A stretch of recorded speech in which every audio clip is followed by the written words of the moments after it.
So today we're going to talk about content marketing and a collaboration plan for 2021. If we haven't met already, it's nice to meet you. Thank you for being here. It's so good to see all of your faces. So I created Family Focused Media over 10 years ago to help local parents like me find their village and connect to share and discover the best local resources in Philly and around the main line. My 20 years in marketing and our communities of 40,000 local parents have been built on content creation and collaboration. So today I'm going to share my process with you so that you can move forward into 2021 and beyond with confidence. So this system has guided me through some big pivots, especially in the last year, with the help of some talented team members. And we have been able to improvise, adapt, and overcome the challenges that came our way. I've found a strong sense of success and joy. And I know that I'm very fortunate to get so much satisfaction from my work.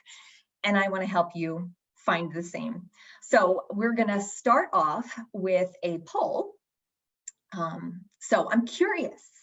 Does your organization have a content marketing and collaboration plan written down? Maren, can you help pull up our first poll question? So everyone, if you could take a moment, it will pop up and I hope you'll respond. It's anonymous and it will help guide our discussion. Here are the results. Sarah, do you see? Okay, all right, so about 17% of us, 5 people said yes, they do have a content marketing and collaboration plan written down. Sort of, it's kind of our medium mix, 30% of our respondents, and not so much, 53%, over half of us don't have it written down. So that's great, but that's what we're here to support you with today and to help you move into 2021 with confidence. You can write it down and feel confident about where you're headed. So we have 6 more weeks of 2020, and I've got 5 steps to complete in 6 weeks so that you'll have a solid foundation for marketing in your business. So much so you'll feel like dancing into the new year with confidence. That's my goal. So I've simplified this process into 5 easy steps to DIY. Your content marketing and collaboration plan will carry you through the hills and the dips of 2021. I want you to write this down. You may be rewarded later if you're taking notes. We're going to use an audit to help us set goals. You will define your themes and collaborators in a detailed but flexible plan. And you will settle on tracking the right metrics to measure your success. So the first part of our audit will focus on your ideal customer. Have you done this? We're going to do another quick poll. This is the second of 2. So be honest. When was your last customer survey? Was it 2 or more years ago? Was it 1 or more years ago? Was it within the last year? Or is it on the to-do list? I'm going to leave the poll open for about 5 more seconds. So please get your answers in. Oh, I'm so proud of you all. There's a lot of people who've done it within the last year. Okay, yeah, over half of us have done one within the last year. I applaud you. That is great work. And then there's some people who it's been more than a year, it's been more than 2 years, or there's about a third of us. It's on the to-do list. It's classic. I know that it's one of those things that we know we have to do, but I want to encourage you today that it does not have to be a complicated process, and that you too can do a quick customer survey your target market and your customers. And it's a great thing to try to do it this last 6 weeks of the year or heading into the first quarter. So all of this customer survey, and the idea is that we want to build together an ideal customer profile. And you have to ask yourself, does your ideal customer profile include demographics? Do they have a name? Have you identified their priorities, their interests, distractions, obligations, and struggles? Let's face it, 2020 has changed our lives. And I believe it's worth your time to examine and refine your ideal customer profile as a first step towards creating or refining your 2021 content marketing and collaboration plan. Keep in mind, the more specific you can be, the better. When I look at this young mom with her 2-year-old as an example. She's 6 months pregnant, and her attention, priorities, favorite brands, and her daily routines will go through so many evolutions in each year that follows. So if you haven't surveyed your customers and prospects in the last year, it's time to get curious about their needs, wants, and challenges. Remember, your customer is the hero in this story, and you're the guide that helps them overcome their challenges to transform their lives. There are some wonderful free market research and customer survey templates on surveymonkey.com. I want you to check them out, and remember, you just need to define and know your own audience before you can own it. Okay, and we're going to talk about the second part of your audit. I want you to look at your 2019 and 2020 content. This audit will zero in on the content that you published in the last year. I want you to look at everything you posted on your website, in your email newsletters, and on your social media accounts. Dive into your Google Analytics and click on those insights on your handles. I want you to examine your best and worst performing content.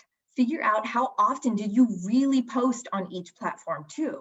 Don't idealize it, or it will be difficult to set your realistic goals. I want you to identify your campaign themes that sparked conversations or conversions. Keep in mind that there's a whole spectrum of conversions to consider, from a like to a click, to a buy, to a share. And these are all great measures of conversion. I want you to look up competitive and complementary businesses content too. It's the beauty in marketing to local families in 2020. We're all in the same boat, and we can learn from each other. Okay, now we're going to go to the next slide. And this is just a peek at some of the top performing content from Philly Family in November and December last year. So I pulled this down from Google Analytics. I drilled into the content to give me a high level look, like what was our most popular post during that time? It was what's open on Christmas Day in Philly. That one had great traffic. And then ski resorts, boy, that's a popular one that families are always looking for, that we might not have thought of in our weekly grind, but it's a consistent article that gets people's attention in winter. So I encourage you to log in, look at your best performing content. This is looking at just the web platform, but when you log into Instagram, you can look back and see where did you get the most clicks, the most comments. These insights will really help you in developing your plan for next year. And so then we're going to move on to the next slide and talk about your content marketing goals. So once you've completed your audit, your 2021 goal setting should be a breeze. It's time to decide on how often you want to post on each of your platforms. Remember, for the best organic reach, it's better to post on a consistent schedule rather than multiple times per day and squeezing all of it into one day. Your audience growth and engagement matters. Set a goal for your rented reach, and I consider that your Facebook fans and your Instagram followers, and your owned reach, like your email subscribers. If Facebook and Instagram were shut down tomorrow, how would you reach your target market? This is why it's so important to drive conversion to your email list. And don't stop there with your conversions. Remember the spectrum from a like to a click to a buy and to a share. You can set lots of small goals for these by looking back. And you might want to set a recognition goal as well. Do you want to be recognized with our love awards? Our team delights when we see your work to encourage the community to nominate local businesses who put so much heart into their work. It is attainable, but like any collaboration, we need to work together. The most important part of setting your goals is to write them down and make them measurable. And so on the next slide, I will just give you a peek at some of our metrics and measurable reach metrics that I like to track year after year. Our team gets most excited about our active members and our email openers, the conversationalists and the sharers in our community. So on the next slide, I'm going to talk a little bit about collaborators and content themes. So first, collaborators. I recommend collaborating frequently, at least quarterly, monthly, if possible. First, you're going to make a list of the businesses with the same ideal customer profile. Mainline Parent and Philly Family business members might find people in our Family Focused Media Facebook group, and everyone can surf the Mainline Parent and Philly Family hashtags, or even use LinkedIn to find collaborators. I've seen this work in my business and with organizations big and small. You must reach out and ask.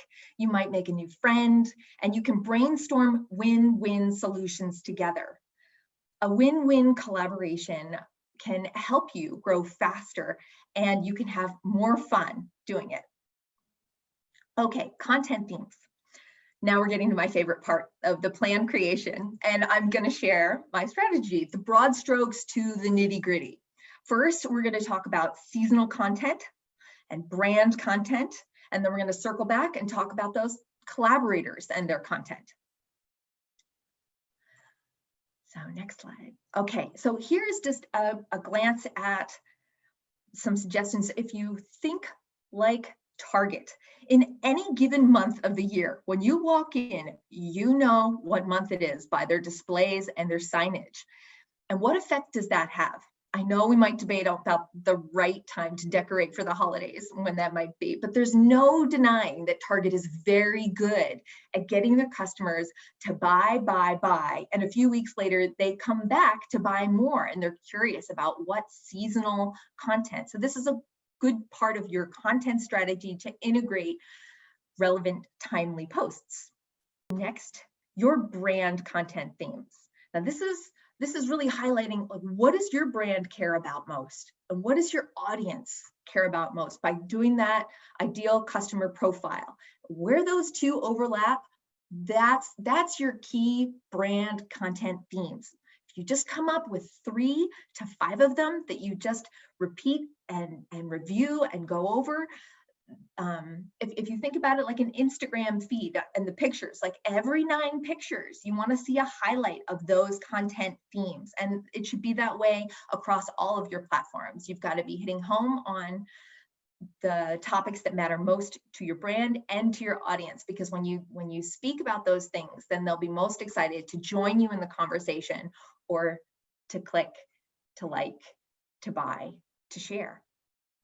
And so here, I've just plotted out on a calendar to give you an example of what it would be like in December if we were plotting out first our seasonal content. And I picked a handful of hashtags and holidays to incorporate here. So we've got everything from Giving Tuesday to Hanukkah to National Cupcake Day, the first day of winter, which is also my birthday, National Bacon Day. If you're coming up empty, when you're like, oh, every day, like, oh, what do I post today? What do I post today? By writing down a calendar of what you could post or what you intend to post, I think that it will help guide you, and you'll get into a more consistent schedule. So the first thing you need to do is decide how many posts you want to do a week, and then start with these seasonal content posts.